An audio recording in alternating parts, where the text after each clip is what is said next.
Hi everyone, mister engineer and Mrs doctor എന്ന നമ്മുടെ YouTube ചാനലിലേക്ക് എല്ലാവർക്കും വീണ്ടും സ്വാഗതം. നമ്മളിന്ന് ചെയ്യാൻ പോകുന്നത് ഒരു പ്രഷർ വാഷറിൻ്റെ വീഡിയോ ആണ്. STARQ എന്ന പ്രഷർ വാഷറിൻ്റെ വീഡിയോ ആണ് നമ്മളിന്ന് ചെയ്യാൻ പോകുന്നത്. ആദ്യമായിട്ട് അതിൻ്റെ ആ ഒരു ബോക്സ് കാര്യങ്ങളൊക്കെ നമുക്കൊന്ന് പരിശോധിക്കാം. മൊത്തത്തിലൊന്ന് നോക്കി കാണാം. പിന്നെ നമ്മളിവിടെ ഡിസ്കസ് ചെയ്യുന്നത് ഇതിൻ്റെ അൺബോക്സിങ്ങും അസംബ്ലിങ്ങും ആയിരിക്കും. പിന്നെ ഇതിനെക്കുറിച്ചുള്ളൊരു ഷോർട്ട് ഇൻഫർമേഷൻ ആയിരിക്കും.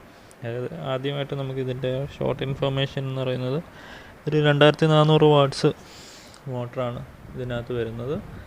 പിന്നെ ഇത് വളരെ നോയ്സ് കുറവായിരിക്കും. ഇൻഡക്ഷൻ മോട്ടറാണ്, ബ്രഷ്ലെസ് മോട്ടറാണ്. അതുകൊണ്ട് ബ്രഷ് പോകുന്നുള്ള പേടിയോ കാര്യങ്ങളൊന്നും വേണ്ട.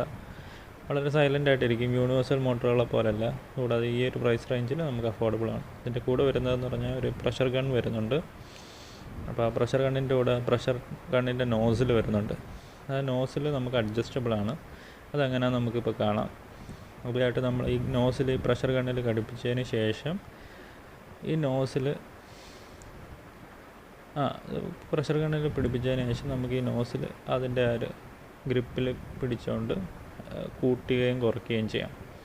അതിനനുസരിച്ച് പ്രഷർ കൂടുകയും കുറയുകയും ചെയ്യും. പിന്നെ ഈ പ്രഷർ ഗണ്ണിനെ കുറിച്ച് പറയുകയാണെങ്കിൽ ഇതിനൊരു പ്രത്യേക ലോക്കുണ്ട്. ആ ലോക്ക് പിടിച്ചിട്ട് കഴിഞ്ഞാൽ ആ സ്പ്രേ ചെയ്തുകൊണ്ടിരിക്കുന്നത് അത് കോൺസ്റ്റൻ്റ് ആയിട്ട് തന്നെ നടന്നുകൊണ്ടിരിക്കും. പിന്നെ അതിൻ്റെ കൂടെ ഒരു 8 മീറ്റർ നീളമുള്ളൊരു പ്രഷർ കേബിൾ വരുന്നുണ്ട്. ആ പ്രഷർ കേബിൾ എന്ന് പറയുന്നത് അത് ലീക്കൊന്നും ഇല്ലെന്നുള്ളത് ഉറപ്പ് വരുത്തണം.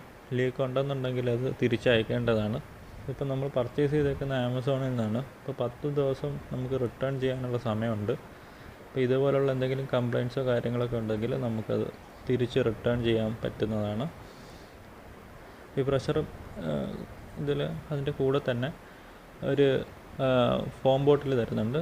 ഫോം ബോട്ടിൽ നമ്മൾ ഈ പ്രഷർ ഗണ്ണ് യൂസ് ചെയ്യുമ്പോഴത്തേനും വാട്ടറിൻ്റെ പ്രഷറുണ്ട്. അത് ഫോം അത് മേളിൽ നിന്ന് തന്നെ അപ്ലിഫ്റ്റ് ചെയ്ത് വന്ന് സ്പ്രേ ചെയ്യുന്നതായിരിക്കും.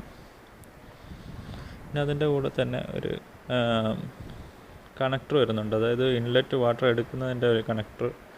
അതിൻ്റെ കൂടെ ഈ വാട്ടറിനകത്തുള്ള അഴുക്കും കാര്യങ്ങളൊക്കെ ഫിൽട്ടർ ചെയ്യാൻ വേണ്ടിയിട്ടൊരു ഫിൽട്ടർ വെച്ചിട്ടുണ്ട്. അപ്പോൾ നമുക്കിത് രണ്ടും കൂടെ ഒരുമിച്ച് കണക്ട് ചെയ്യാം. കണക്ട് ചെയ്തതിന് ശേഷം ആ ഒരു സംഭവം ടൈറ്റ് ചെയ്ത് കൊടുത്താൽ മതി. ടൈറ്റ് ചെയ്ത് കൊടുത്തു കഴിഞ്ഞാൽ അത് നല്ല ഫിക്സ് ആയിട്ടിരിക്കും. അതിൻ്റെ ഇടയ്ക്ക് ലീക്കോ കാര്യങ്ങളോ ഒന്നും ഉണ്ടാവാൻ ചാൻസ് ഇല്ല. അപ്പോൾ അത് കഴിഞ്ഞ് ഈ ഒരു ഭാഗത്താണ് നമ്മൾ ആ ഒരു ഹോസ് കാര്യങ്ങളൊക്കെ കണക്ട് ചെയ്യേണ്ടത്. ഇപ്പം കമ്പനി തന്നെ അതിൻ്റെ കൂടെ ഒരു ചെറിയ ഹോസ് നമുക്ക് തരുന്നുണ്ട്. പക്ഷേ അതിൻ്റെ ലെങ്ത്ത് വളരെ കുറവാണ്. ഒന്നുകിൽ നമുക്കിത് ബക്കറ്റിൽ യൂസ് ചെയ്യാം. അതായത് വെള്ളം ടാപ്പില്ലാത്ത സ്ഥലത്ത് നമുക്ക് യൂസ് ചെയ്യാൻ പറ്റും. അല്ലെന്നുണ്ടെങ്കിൽ നമുക്ക് ഡയറക്റ്റ് ഇത് ടാപ്പിൽ നിന്ന് തന്നെ നമുക്ക് അത് കണക്ട് ചെയ്തെടുക്കാൻ പറ്റുന്നതാണ്. ഈ ഒരു രീതിയിലാണ് ഇത് കണക്ട് ചെയ്യേണ്ടത്. അത് ആ ഒരു ഹിഞ്ചസിനകത്തൂടെ എടുത്തിട്ട് കണക്ട് ചെയ്യുക. എന്നിട്ട് ഇതിട്ട് ബോൾട്ട് ചെയ്യുക. അതിനുശേഷം ഇത് ഡയറക്റ്റ് ആ മെഷീനിലേക്ക് കണക്ട് ചെയ്യാവുന്നതാണ്. ഈ ഒരു എൻഡ് നമുക്ക് ഒന്നെങ്കിൽ നമുക്ക് ബക്കറ്റിൽ യൂസ് ചെയ്യാം, അല്ലെങ്കിൽ ഇതിൽ യൂസ് ചെയ്യാം. ഇതിൽ 3 പാർട്സ് വരുന്നുണ്ട്. അത് ഇൻലെറ്റ്, പിന്നെ ഒന്ന് ഹോസിലേക്ക് വന്നത്, പിന്നെ പ്രഷർ ഗേജ് ഉണ്ട്, ഓൺ ഓഫ് ബട്ടൺ ഉണ്ട്. ഇത്രയും കാര്യങ്ങൾ ഇതിന് ബേസിക്കായിട്ട് ഫങ്ഷൻസ് വരുന്നുള്ളൂ. പിന്നെ നമുക്ക് ഈ പ്രഷർ ലൈൻസ് ഈ പ്രഷർ ഗണ്ണിലേക്കൊന്ന് കണക്ട് ചെയ്ത് നോക്കാം. നല്ല ടൈറ്റായിട്ട് കണക്ട് ചെയ്യണം. അതിൻ്റെ ഇടയ്ക്ക് ലീക്കൊന്നും വരാൻ ചാൻസ് വരരുത്. ഇതാണ് മെഷീൻ്റെ ഭാഗത്ത് നമ്മൾ പ്രഷർ ലൈൻ കണക്ട് ചെയ്യേണ്ട ഭാഗം. അത് ഓൺ ഓഫ് സ്വിച്ചിന് അടുത്തായിട്ട് വരും. നല്ലപോലെ ടൈറ്റ് ചെയ്ത് കൊടുക്കുക. അതിൻ്റെ പവർ കോഡാണ് വരുന്നത്. പിന്നെ ഈ സൈഡിലാണ് നമുക്ക് ഇൻലെറ്റ് കണക്ട് ചെയ്യാനുള്ളത്. ഇൻലെറ്റ് നമ്മൾ ഒരുപാട് ടൈറ്റ് ചെയ്യാൻ പോരുത്. ഒരുപാട് ടൈറ്റ് ചെയ്ത് കഴിഞ്ഞാൽ അത് ചിലപ്പം ബ്രേക്ക് ആവാനുള്ള ചാൻസ് ഉണ്ട്. ഒരു പരിധിക്ക് നമ്മുടെ ഒരു രീതിക്കനുസരിച്ച് അത് കണക്ട് ചെയ്ത് വെക്കുക. അതിനുശേഷം ഈ ഹോസ് അതിലേക്ക് കണക്ട് ചെയ്ത് കൊടുക്കുക.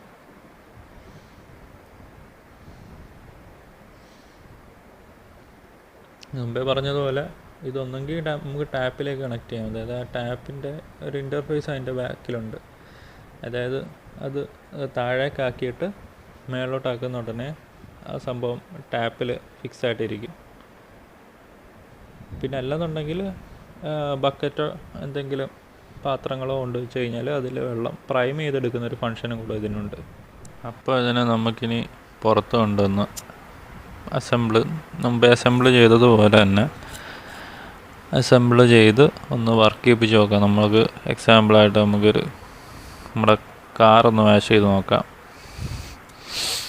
ഈ പ്രഷർ ലൈനൊക്കെ നല്ല ടൈറ്റ് ചെയ്താണ് നമ്മൾ ഘടിപ്പിക്കാനായിട്ട്. ലീക്ക് വന്നാൽ പ്രഷർ ഡ്രോപ്പാവും. പ്രഷർ ഡ്രോപ്പായി കഴിഞ്ഞാൽ കറക്റ്റായിട്ട് നമുക്ക് ഉദ്ദേശിക്കുന്ന പ്രഷർ കിട്ടത്തില്ല. അത് ഇങ്ങനെ പൊങ്ങി വരും പ്രഷർ ലൈൻസിൽ പ്രഷർ കൂടുമ്പോൾ. അപ്പം അതിനർത്ഥം പ്രഷർ അഡ്വക്കേറ്റായിട്ട് അതിനകത്ത് എത്തിയിട്ടുണ്ടെന്നാണ്. പിന്നെ നമുക്ക് ഈ നോസിൽ അഡ്ജസ്റ്റ് ചെയ്യുന്നതാണ് കാണുമല്ലോ പ്രഷർ വേരി ചെയ്യുന്നത്.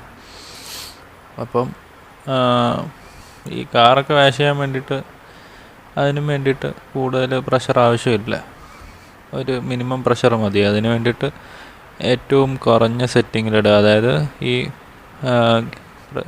പ്രഷർ ഗേജിൽ ഏറ്റവും അടുപ്പിച്ച് കൊണ്ടുവരുമ്പോഴത്തേന് നല്ല വൈഡായിട്ട് സ്പ്രേ ചെയ്യുകയും ചെയ്യും.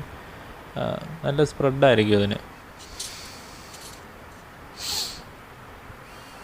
നമ്മൾ ആദ്യം ഒന്ന് ടെസ്റ്റ് ചെയ്ത് നോക്കുകയാണ്. ടെസ്റ്റ് ചെയ്ത് നോക്കിയിട്ട് മാത്രമേ വാഹനങ്ങൾ ഉപയോഗിക്കാറുള്ളൂ. അല്ലെങ്കിൽ പെയിൻറ്റ് പോവും. കൂടുതൽ പ്രഷർ വന്നു കഴിഞ്ഞാൽ പെയിൻറ്റ് പോവും. 160 ബാർ പ്രഷറാണ് ഇതിനകത്ത് നിന്ന് ഔട്ട്പുട്ട് ചെയ്യുന്നത്. അപ്പോൾ 160 വന്നു വീണ് കഴിഞ്ഞാൽ ഈ പെയിൻറ്റ് പോകുന്നതായിട്ട് കാണാം. അപ്പോൾ നമ്മൾ ഏറ്റവും ചെറിയ സെറ്റിങ്ങിലിട്ടിട്ട് ഒരു വാഷ് ചെയ്ത് നോക്കി കഴിഞ്ഞാൽ വലിയ കുഴപ്പങ്ങളുണ്ടാകത്തില്ല. വീലാർച്ചിലൊക്കെ അടിച്ച് നോക്കും. വീലാർച്ചിലൊക്കെ ഒരുപാട് ചെളി ഇരിക്കുന്നതാണ്. അതൊക്കെ നല്ല അടിപൊളിയായിട്ട് പോകുന്നതായിട്ട് കാണാം. ഇത് ബേസിക്കായിട്ട് നമുക്കൊന്ന് വാഷ് ചെയ്യാന്നുള്ളതേ ഉള്ളൂ. കറയും ടാറ് അതുപോലുള്ളതൊന്നും ഇതിൽ പോകത്തില്ല. അതെന്തെങ്കിലും ഏജൻസോ കാര്യങ്ങളൊക്കെ അപ്ലൈ ചെയ്തതിന് ശേഷം മാത്രം ഇത് അടിച്ചാൽ മാത്രമേ പോകത്തുള്ളൂ. അല്ലെങ്കിൽ അത് അതുപോലെ തന്നെ അതിൽ പറ്റി പിടിച്ചിരിക്കും.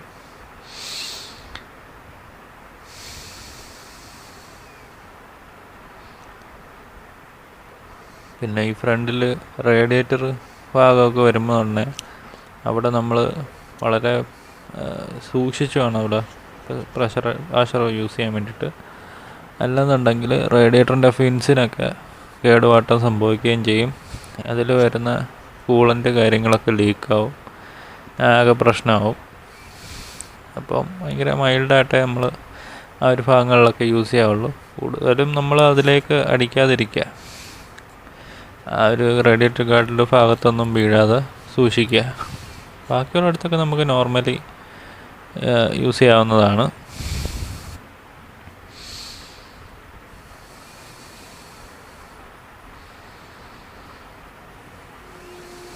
പിന്നെ ഇത് കണ്ടിന്യൂസ് ആയിട്ട് യൂസ് ചെയ്യാതിരിക്കുക. കണ്ടിന്യൂസ് ആയിട്ട് യൂസ് ചെയ്ത് കഴിഞ്ഞാൽ മോട്ടർ ഹീറ്റ് ആവാനൊക്കെ ഉള്ള ചാൻസസ് ഉണ്ട്. പിന്നെ ഹീറ്റിങ് കാര്യങ്ങളൊക്കെ ഉണ്ടായാൽ തന്നെ അതിനെ പ്രൊട്ടക്റ്റ് ചെയ്യാൻ വേണ്ടിയിട്ടൊരു ഫ്യൂസ് അതിനകത്ത് ഇട്ടിട്ടുണ്ട്.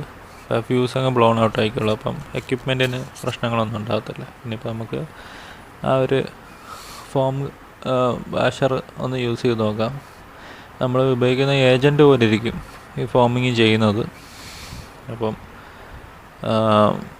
നമ്മൾ ബേസിക്കായിട്ടുള്ളൊരു ഏജൻറ്റാണ് ഇതിൽ യൂസ് ചെയ്യുന്നത്. അപ്പം അതിനനുസരിച്ചുള്ള ഫോം കാര്യങ്ങളൊക്കെ നമുക്കത് കിട്ടുന്നുള്ളൂ.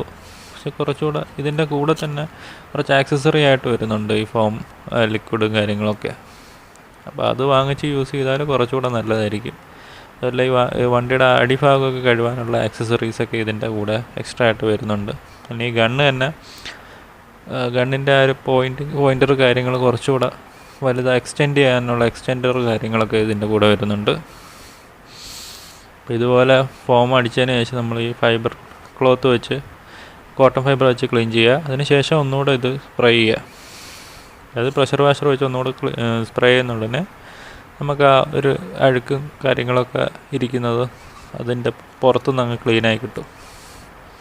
അപ്പോൾ ആഫ്റ്റർ വാഷാണ് കാണുന്നത്. Thanks for watching. Do subscribe, like and comment below.